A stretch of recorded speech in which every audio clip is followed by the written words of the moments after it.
সুনামগঞ্জে মহান বিজয় দিবস উপলক্ষে জেলা প্রশাসন, পুলিশ প্রশাসন সহ বিভিন্ন রাজনৈতিক দলের উদ্যোগে পুষ্পস্তবক অর্পণ। আলো সকাল ও প্রচেষ্টা নিউজ পরিবারের পক্ষ থেকে সকলকে বিজয় দিবসের শুভেচ্ছা। সুনামগঞ্জ প্রতিনিধি কুলেন্দর শেখর দাসের পাঠানোর প্রতিবেদনে আনিকা সুলতানা ডেস্ক রিপোর্ট।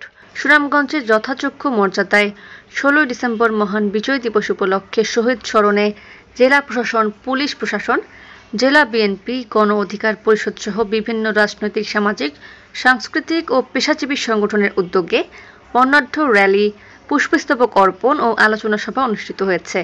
আজ সোমবার ভোরে জেলা প্রশাসক ডক্টর মোহাম্মদ ইলিয়াস মিয়ার নেতৃত্বে শহরের কালেক্টর ভবনের সামনে কেন্দ্রীয় শহীদ মিনারে শহীদদের স্মরণে পুষ্পস্তবক অর্পণ করেন।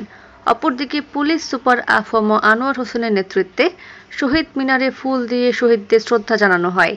এছাড়া জেলা বিএনপির আহ্বায়ক কলিম উদ্দিন মিলন ও সাবেক সাধারণ সম্পাদক ও আহ্বায়ক কমিটির সদস্য অ্যাডভোকেট নুরুল ইসলাম নূরের নেতৃত্বে বিএনপি, যুবদল, ছাত্রদল, স্বেচ্ছাসেবক দল ও কৃষক দলের নেতৃবৃন্দরা শহরের পুরাতন বাস স্টেশন এলাকায় বিএনপির কার্যালয়ের সামনে থেকে একটি বর্ণাঢ্য র্যালি বের করে শহীদ মিনারে গিয়ে শহীদদের স্মরণে পুষ্পস্তবক অর্পণ করেন।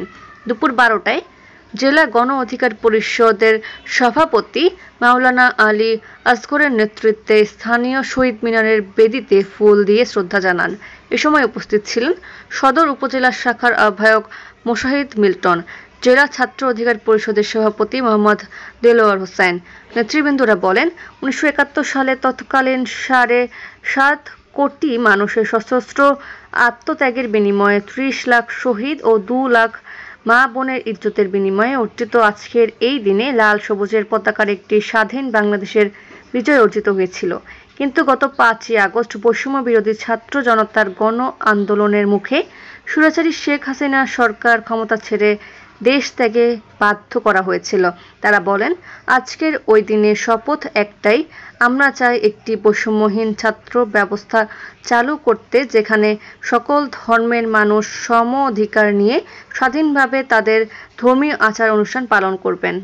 আনিকা সুলতানা, দৈনিক প্রচেষ্টা news, PN TV online media, Sunamganj.